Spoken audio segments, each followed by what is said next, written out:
Alex, okay. What? Tell us about your bridge. Yeah. What was the problem? What was going on here? Why did you buy this bridge? We're three homeowners that all share the same driveway.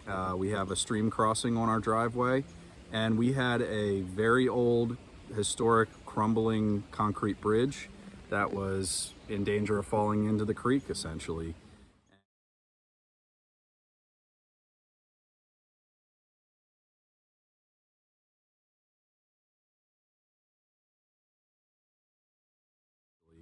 And we were having trouble with delivery drivers telling us, hey, not feeling great about coming across this bridge.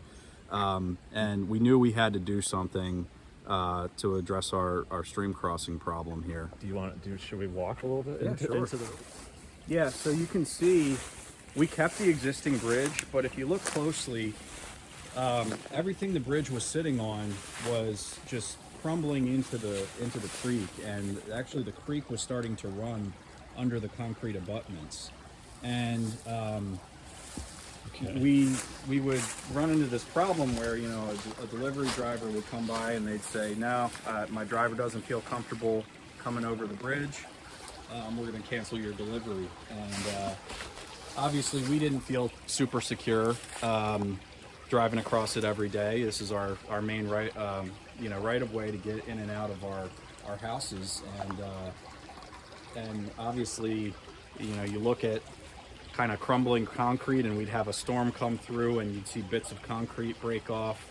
Eventually we knew we were going to have to do something about this. Yeah, there's nothing. You can't really see, but there's really nothing.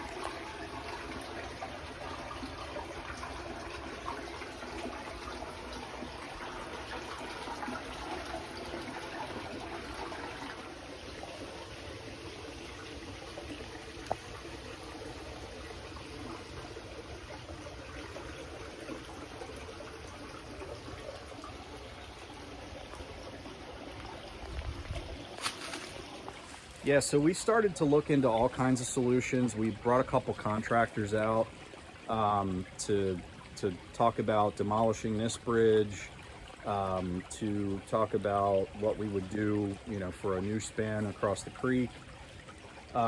We were getting just ridiculous quotes for the work. $400,000. Upwards of $400,000 for the initial quotes. And that was to remove. That was to remove this structure and then build something. Something on site here, right?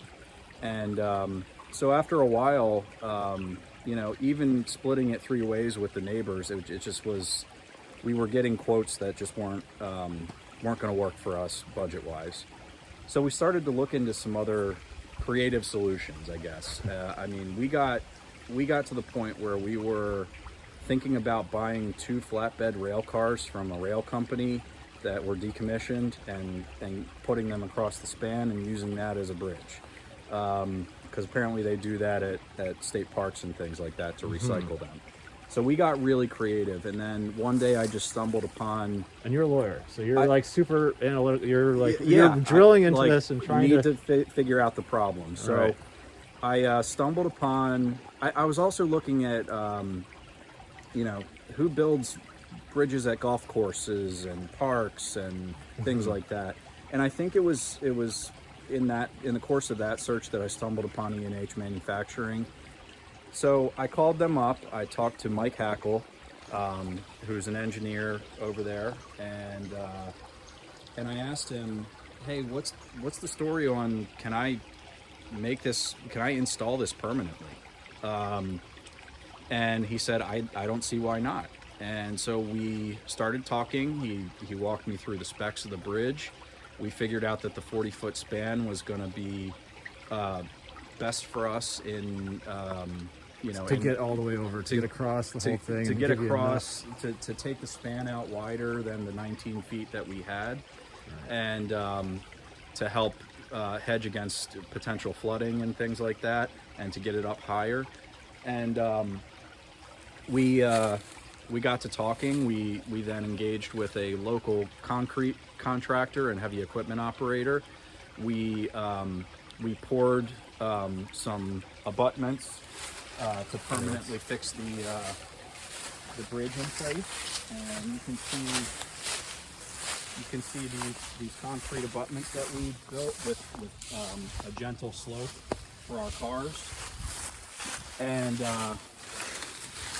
in the concrete forms, we essentially built in a way to seat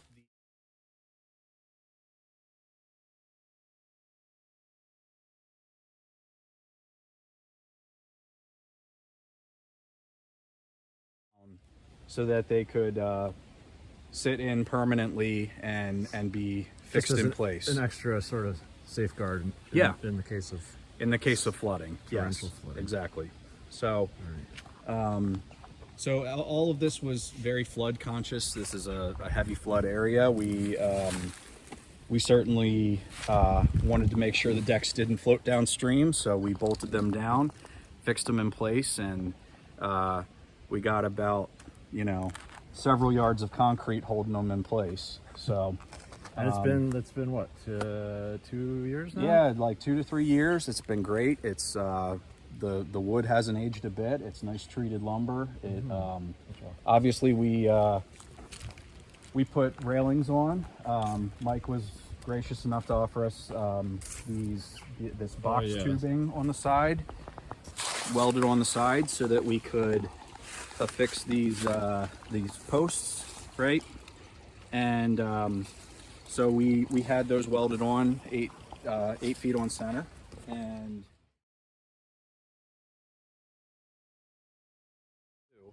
one of the other unique features of this site here is we get a lot of pedestrian traffic that want to access a trail back here.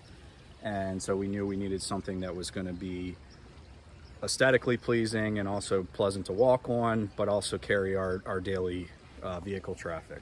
So it's worked perfectly for us. Yeah.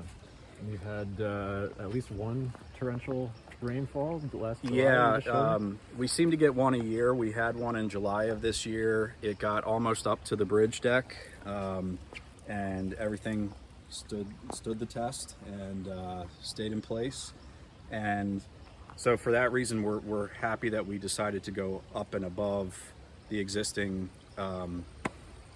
deck and raise it up higher to hedge against flooding. Cool. Yeah. So that's our little, that's our story. That's why we chose this bridge, and couldn't be happier with our choice. Just combination of cost and portability and ease of installation. The installation itself. I mean, you had to do the initial formwork, which took a little bit of time, a little bit of work. But then once that was all in place and set, you were able to. I mean, the bridges just showed up, and and the guys had 2 excavators, and were able to drag it into place with 2 excavators.